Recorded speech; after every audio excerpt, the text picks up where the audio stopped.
purihin ng bawat isa, purihin ng Panginoon. Meron pong mga tao na kung magtrabaho ay pulido. Puntero, mekaniko, welder, mason, at ibang klase mga tao kung saan pulido kung gumawa. Ito po ay aklat ng Malakay. Ito po yung huling sinulat ng mga propeta. Daniel, Ezra, huli po ito, yung aklat ng Malakay. Huli na po ito, 400 years ang nakaraan bago na isulat ang Mateo. Si Malakay po, ibig ko sabihin ng Malakay ay messenger. May messenger.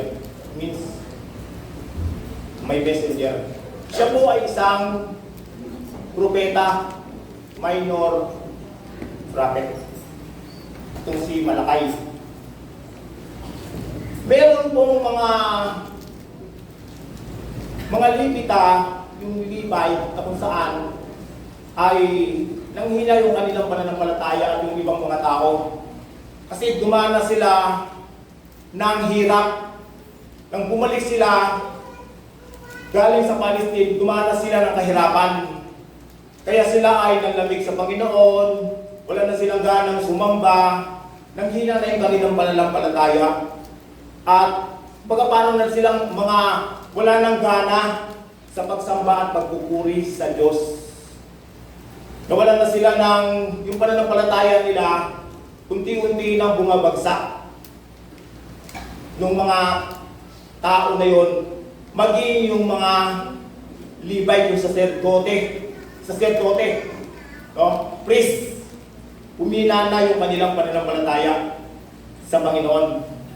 Kaya tinawag sila ni Malakay, itong mga sacerdote o yung priest, at yung iba pa mga tao, para papanumbalikin sila sa Diyos. Yung dating init ng pananampalataya nila ay muling magliyab. Muli nilang pahalagahan ang Diyos. Mahalin nila ang Panginoon.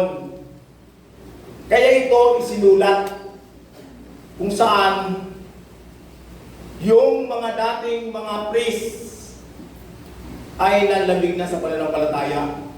Pati yung mga tao. Siyempre, yung priest, diba, mayroong tinuturuan yan, mayroon yung mga naghahayag ng salita yan, mayroon silang mga kongregasyon. Kasama na pati yung tao. Kailangan yung priest, lingkod ng Diyos, kailangan patuloy na makita sa kanya yung Diyos. Ano man yung kahirapan, ano man yung problema, pag-uusig, kawalan, dapat lalo siyang tumatatag, tumitibay siya sa kanyang pagkakilala sa Diyos. Dapat ginagamit na yun, hindi para siya bumagsak, hindi para siya manghina, kundi lalo siyang lumapit at tumatag sa Diyos. Makita siya ng mga tao na mayroong totoong Diyos ito. Amen. Hindi ito kawalan para sa kanyang dinaranas na paghihirap, kundi lalo niyang purihin ang Diyos. Mga saserdote, priest. Kasi may binabanggit kasi dito sa verse 4, meron ditong sinasabi sa Tagalog, sabi rito, sa gayon, malalaman ninyo na ibinigay ko sa inyo ang utos na ito, sapagkat ako'y may tipan sa mga saserdote sa angkan ni Levi. Ang wika pa ng makapangyarihang si Yahweh, Levita. Levi. Sino ba si Levi? Ito ay yung pangatlong anak ni Jacob. Ang nanay nito ay si Leah. Robin, Simeon, Levi. Ang pangako, doon sa iba niyang mga anak, meron silang mga lupain, malalaki, ang gaganda. Dito kay Levi, wala. Maghahandog kayo ng ganitong hayop, tupa, baka, sa inyo yung pisngi, sa inyo yung laman loob, sa inyo yung balat. Pero meron silang Diyos, may lalim at pagkakilala sila sa Panginoon. Kumbaga, ito hindi lang kayamanan ng mundo, kundi yung Diyos ang mahalaga sa kanila. Yun yung kanyang naranasan itong si Levi. At maraming mga saserdote o priest na nanggaling sa angkan nito. Galing dito. Turo sila kay Levi. No? Levita yan eh. Galing doon.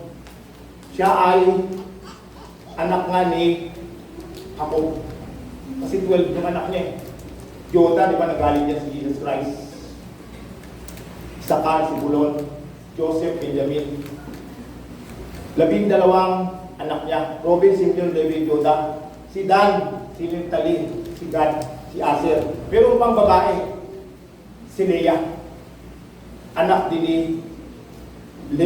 si Dina, anak din ni Leah. Yung anak niya pagka bunso yan eh, sa naging anak ni Leah. Tapos may mga katulong yan, si Bilha at saka si Silpa. Nagkaroon din ng anak. Kasi matagal magkaanak si Rachel eh. Kaya sabi, sipingan mo yung aking, kasi hindi naman katulungan ang tawag doon eh. Yung alipin ko, sipingan mo, ako, si Bilha. Ang alipin ng isa si Silpa, yung kay Leah. No. Ang sabi rito, God's messenger brings God's instruction. Mensahero ng Diyos itong si Malakay, na kung saan ginamit siya ng Panginoon. Sabi po rito, at ngayon mga saserdote, narito yung utos ko sa inyo. Sabi ng verse 1. Pagdating ng verse 2, ito na yung sinabi, yung mga dapat gawin. Parangalan ninyo ang aking pangalan sa pamamagitan ng inyong mga gawa. Sabi ng makapangyarihan si Yahweh. Pag hindi ninyo pinarangalan ang sinasabi ko, kayo'y aking susumpain. Susumpain ko nga ang mga biyayang tinatanggap ninyo bilang mga saserdote. Sa katunayan, sinumpa ko ng mga ito, iyon, sapagkat hindi ninyo pinarangalan ang aking, pinahalagahan ang aking utos.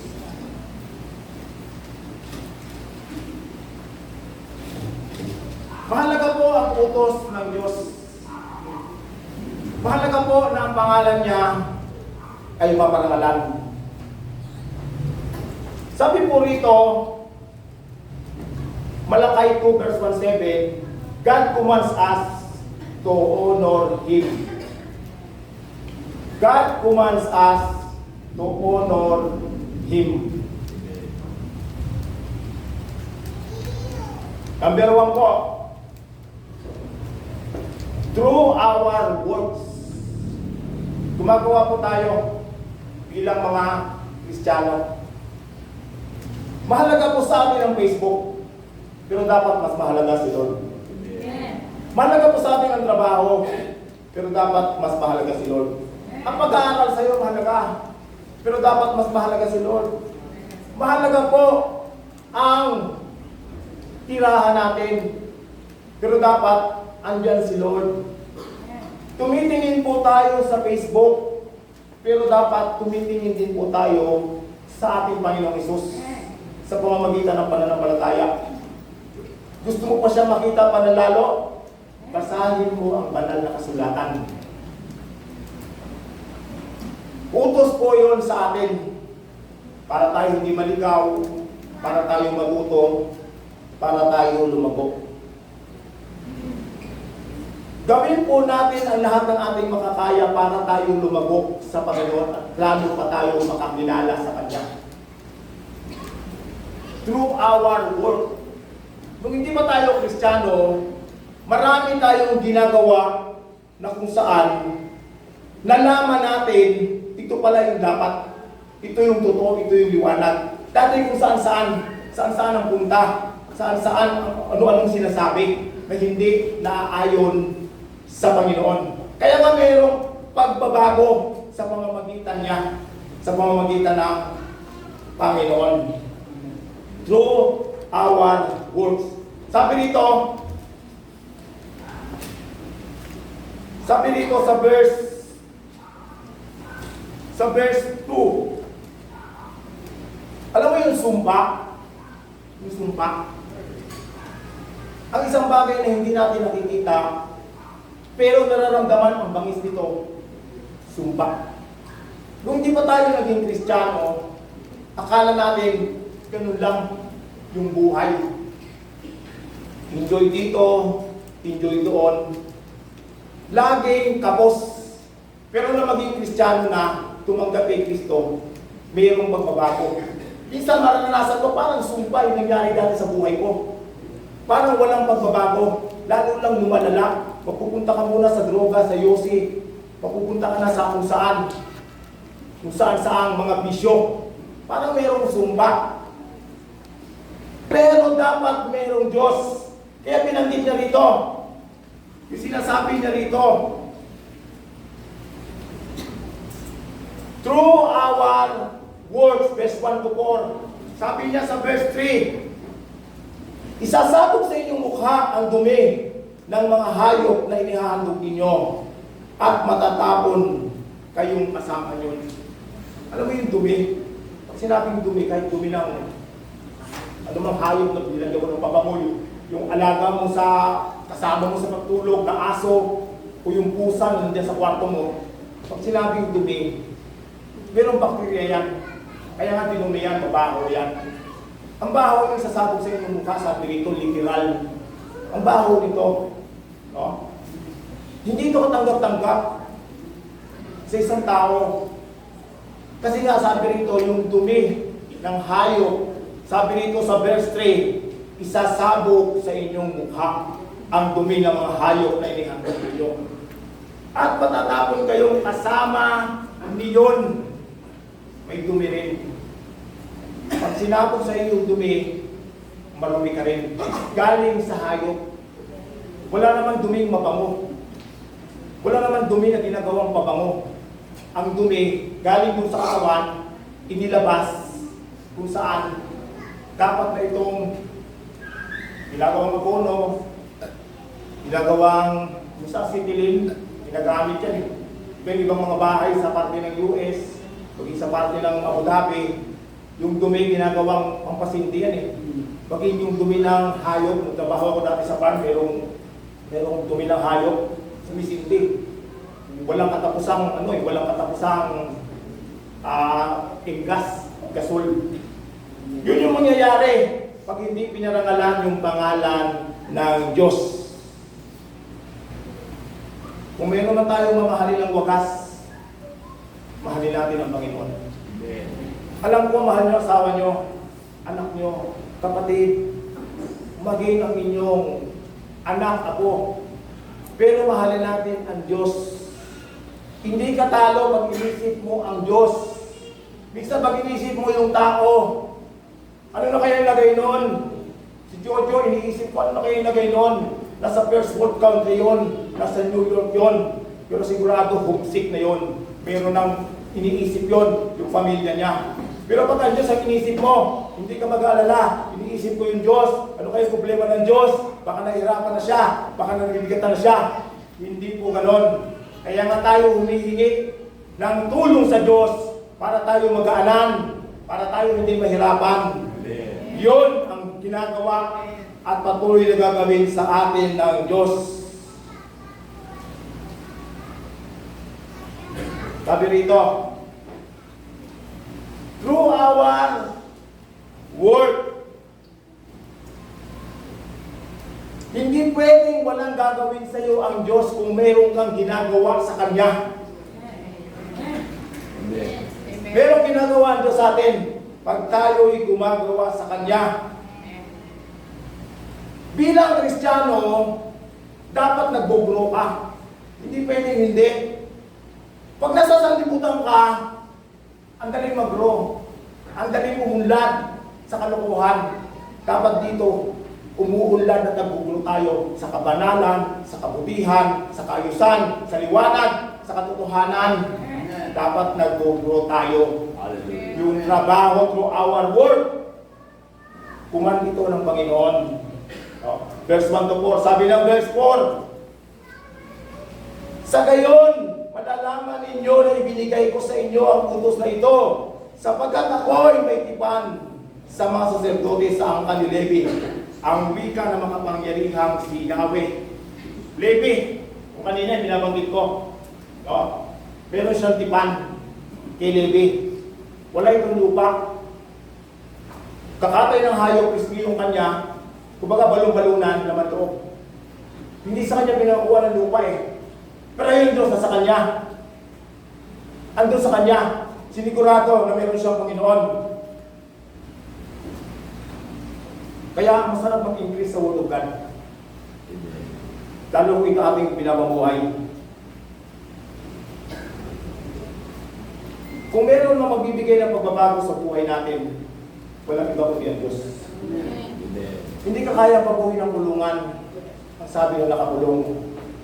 Hindi ka kayang pabuhin ng tatay mo, ng nanay mo. Hindi ka kayang baguhin ng kaibigan mo, pero kaya kang baguhin ng Diyos. Pag sinabing mahal mo, hindi mo siya iniwan. Kaya mga pinakasalan eh, mahal mo. Hindi tayo iiwan ng Diyos. Sumasa atin siya. Mahal niya tayo, dapat mahalin natin siya. Hindi pwedeng one side lang. Tinuturuan tayo eh. Pwedeng hindi muna sa una, pero habang tumatagal, merong pag-ibig sa Panginoon. Sabi rito,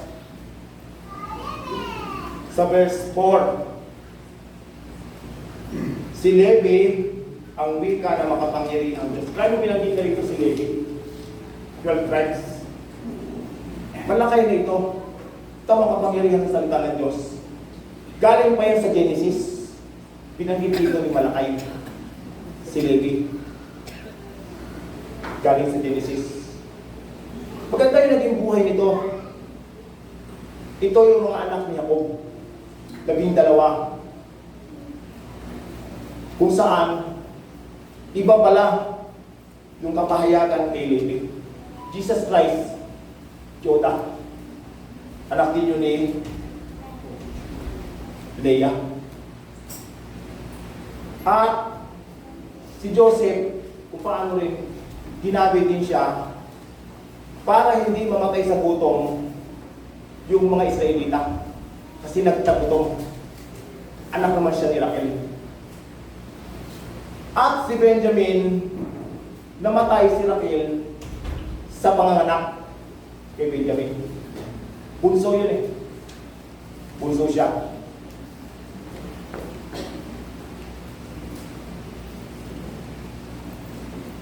May mga tao gusto yung blessing, pero ayaw ng preparation.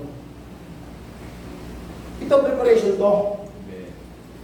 Pupunta tayo sa charts, pupunta tayo sa Bible study, meron kayong prayer kahapon, meron kayong mga iba pang gawain. Kasi lumalakas tayo, kailangan natin yan. Pupurol ka pag wala ka yan. Haasahin mo yung magiging Kristiyano mo. Kailangan may talim. Yun ang Kristiyano. Nakikita. Sa ating ginagawa, nakikita. Through our work, dapat nakikita. Kristiyano siya. Kristiyano yon. Iyon si Joseph. Iyon si Paul. Ganun si Peter. Ganun si John. Yun pala si Mateo. Kristiyano. Sabi rito, through our word, through His word, verse 5. Verse 5. Sabi niya rito sa verse 5, sa timbang iyon, pinangakuan ko sila ng buhay at kasiwasayan. At ipinagkaloob ko nga sa kanila upang ako'y kanilang igalang. Iginalang naman nila ako't kinatakutan. Sino yung binabanggit dito? Yung mga saserdote. Meron yan silang tao. No? Hipan. Sa banal na kasulatan, tandaan po natin, meron dito nakatagong kayamanan. Hindi magsasalita ang Diyos kung wala lang sa Biblia. Kaya niya sinabi yan.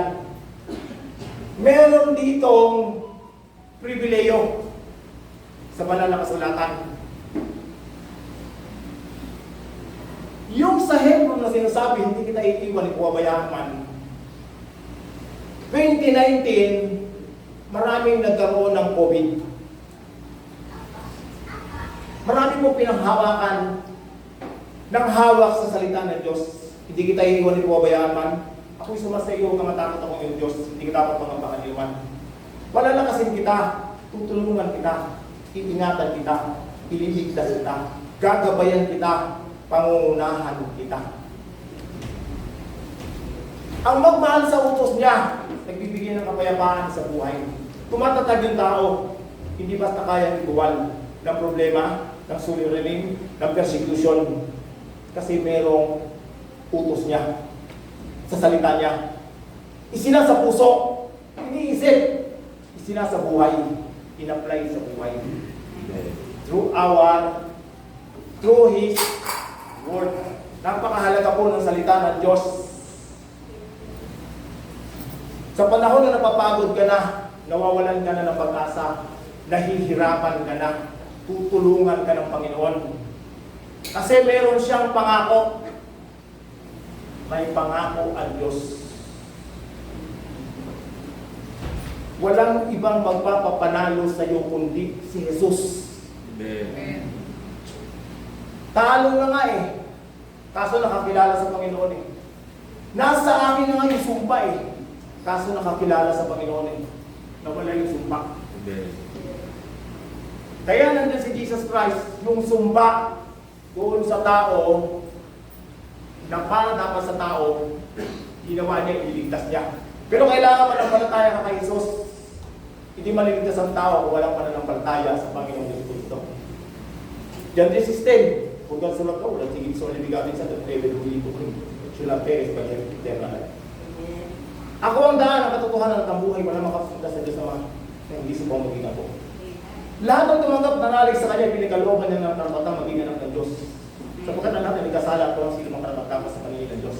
Kamatayan ang kabayaran ng kasalanan, ngunit ang kaloob ng Diyos ay buhay na walang hanggan. Sa pamamagitan ni Jesus, walang matuwid, walang kahit isa, walang nakaunawa, ang lahat ay lubig sa landas at napakasama. Walang gumagawa ng mabuti, wala kahit isa. Si Pablo at si Silas, nakulong po sila, nagpuri sila sa Diyos. Doon sa bilangguan, ay nagkaroon ng miracle. Lumindol, nakawala yung tao, at kung saan yung kulungan ay nabuksan. Magpapakamatay yung kawal.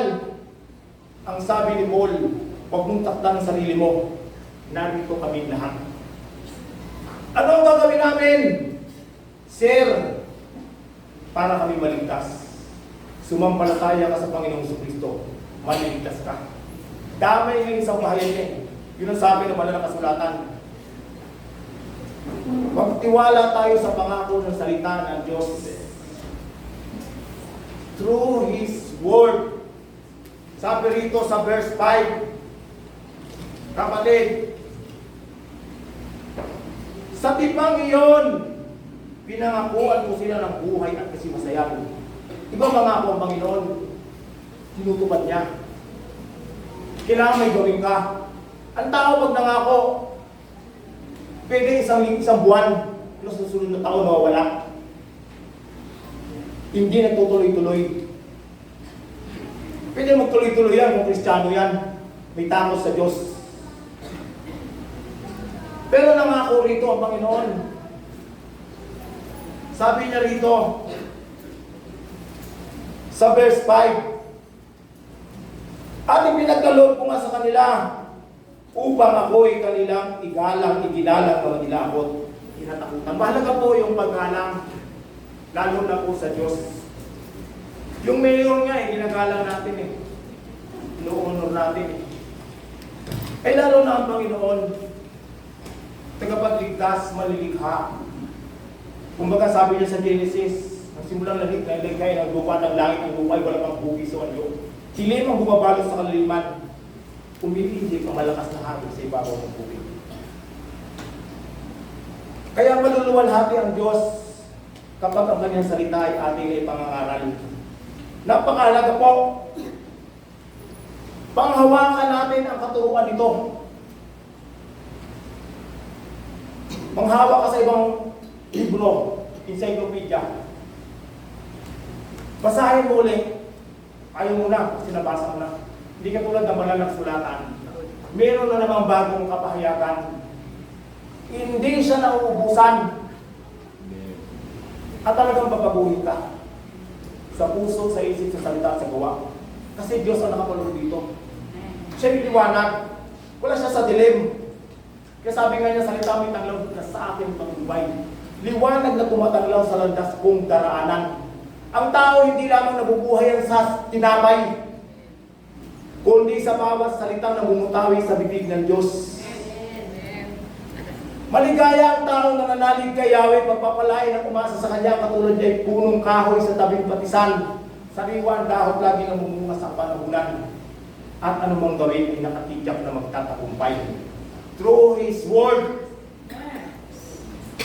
Sabi rito, yung una, through our words, verse 1 to 4, through His Word, verse 5. At sabi ng verse 5 hanggang 7, sabi po rito,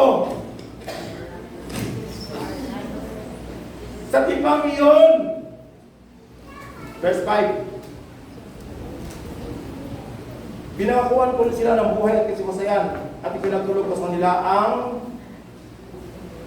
pinagkalog ko sa kanila upang ako'y kanilang igalang, itinalang naman nila ako kinatakutan. Verse 6, itinuro nila ang matuwid, hindi ang liko, namuhay silang kalugod-lugod.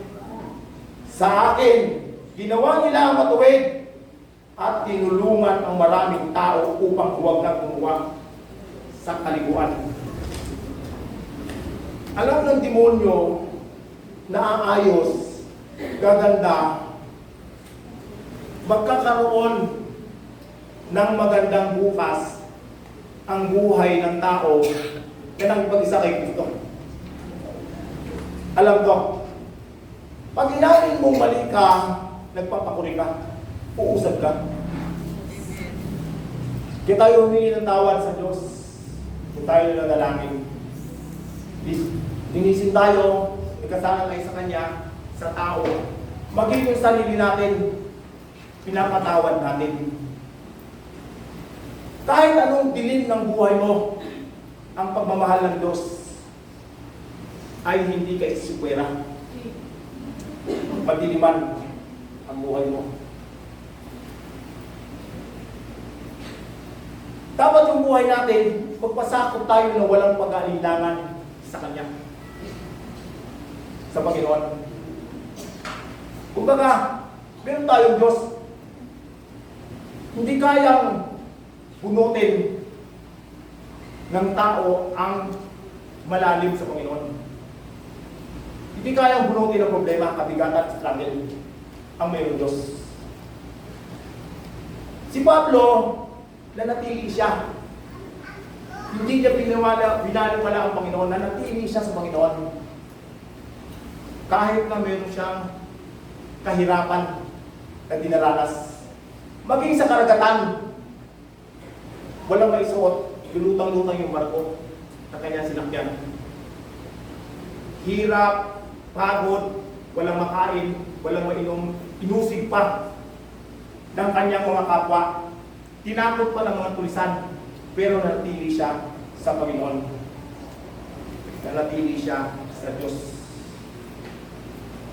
Kailangan natin magbunga. Kung gusto mo magbunga, yung mayroong bunga, fruit of the Holy Spirit. Bagay na dapat kapuri-puri. Totoo, marangal, matuwid, malinis, ngaybilig, at kagalang-galang. Isagawa natin yung natutunan natin. Huwag kang bibiging sa pananampalataya sa ating Panginoon. Itong buhay na ito, through our lives.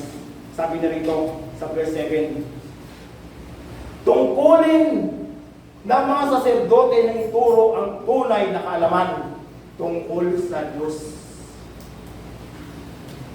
Kaya dapat tumalakas ang lingkod ng Diyos.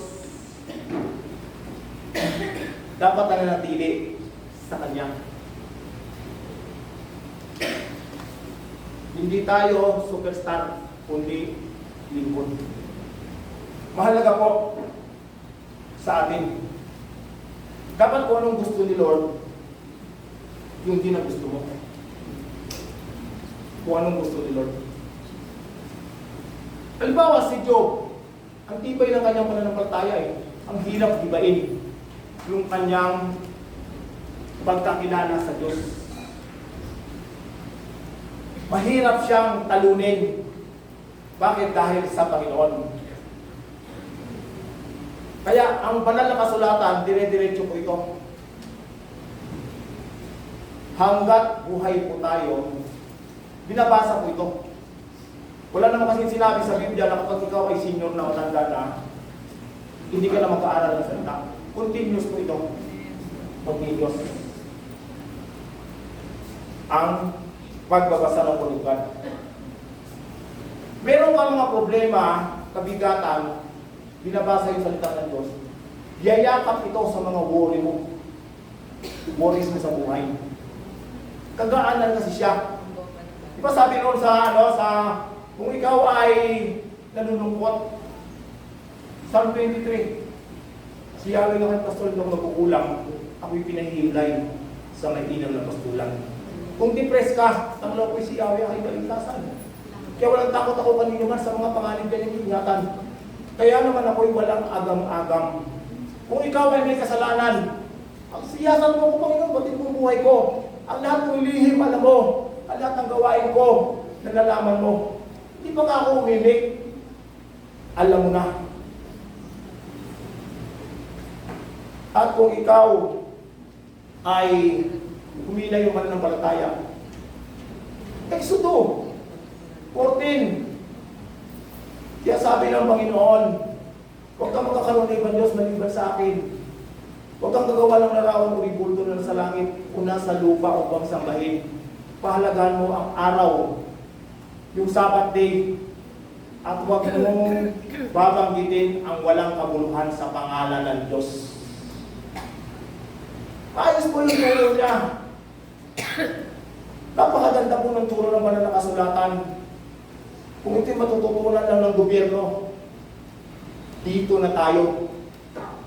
Meron tayong mga pastor, meron tayong mga kapatiran, nananalangin sa gobyerno, sa barangay, ipinapanalangin sila, ipinapahayag ang salita. Pero ang kailangan i-apply. Baka hindi pa ngayon, hindi pa sa isang buwan, hindi pa bukas, kasunod na taon, after 5 years, 10 years, makakilala sila. Ang mahalaga makilala ang Panginoon. Amen. Sabi niya rito,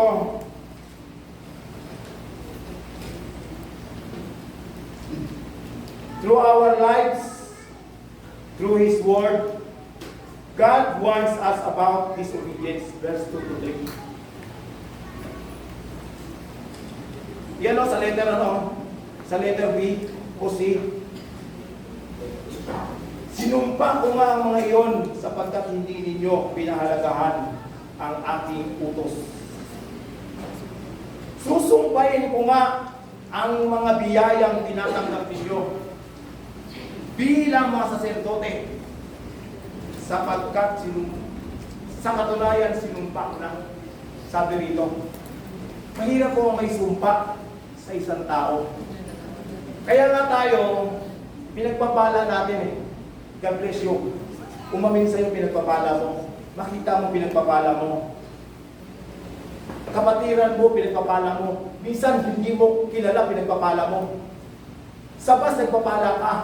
Sa ibang tao, bakit? Binago lang po tayo, bago nilang na tayo na kay Kristo na tayo, sa tayo bago nilang mayroon ng Diyos. Hindi na sumba ang dala natin, kundi pagpapala. Pero rito, yung hindi nagpaalaga sa Diyos, mayroong pars, may sumpa. Dapat maputol yung sumpa kasi nagtutuloy-tuloy siya. Sabi nga doon sa aklat sa lumang tipan, yung sumasamba doon sa Diyos may sumpa hanggang sa ika-4 na saling lahi. Kaya, dapat po tayong sumamba. Dapat po tayong sumimba. Nagpupuritin ka na ba? Puno ka ng problema? Wala nung kabigatan? Sa asawa, sa pamilya, sa pera? Huwag kang pupunta sa disco. Huwag kang pupunta sa sabungan. Huwag kang pupunta sa sugalan. Huwag kang pupunta sa beer house. Pumunta ka sa kung saan merong sumasamba, nagpapahalaga sa Diyos. Pumunta ka sa takbe. Huwag mo malilimutan sumamba. Ngunit araw ng linggo, pahalagahan mo ang Diyos. Doon ay sambahin mo siya. Dahil ang pagsamba, nakakabawi ng pangamba. Amen. Purihin ang Panginoon.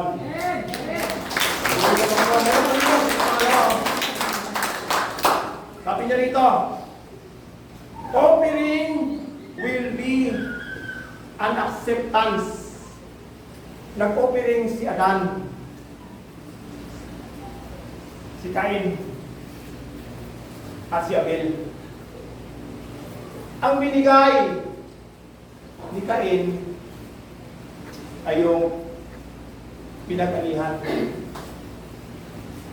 Yung kay Abel, hayop. Naging katanggap-tanggap eh. Yung hayop. Pero kay Cain, hindi. Pinatay pa nga niya eh. Yung kapatid niya, si Abel, nagkaroon ng inggit. Pwede pala yun. Nag-o-offering ka pero hindi katanggap-tanggap. Kaya kailangan maging katanggap-tanggap. Humingi ng tawad, kilalanin ng Diyos, pahalagahan ng Diyos, sambahin ng Diyos. Mahalaga po ang Panginoon sa buhay ng isang tao. Maraming mga pumupunta hindi lamang sa Saudi Arabia. Kahit sabihin mong napakagandang bansa, malamig, mayaman na bansa, hindi pwedeng walang problema dyan. Malalayo ka sa pamilya mo, isipin mo yung pamilya mo. Baka yung asawa mo, Kristiyano ka yun. Baka nagtataksil lang yun ha. Problema na. Diba? Kakainin ka na ng problema. Kailangan, meron kang Diyos, meron din siyang Diyos. Mahalaga po yan. Walang natalo at nabigatan ng hirapan na nanatili at lumalim sa Diyos. Purihin po ang Panginoon. Dakila si Yahweh. Ang sabi po rito,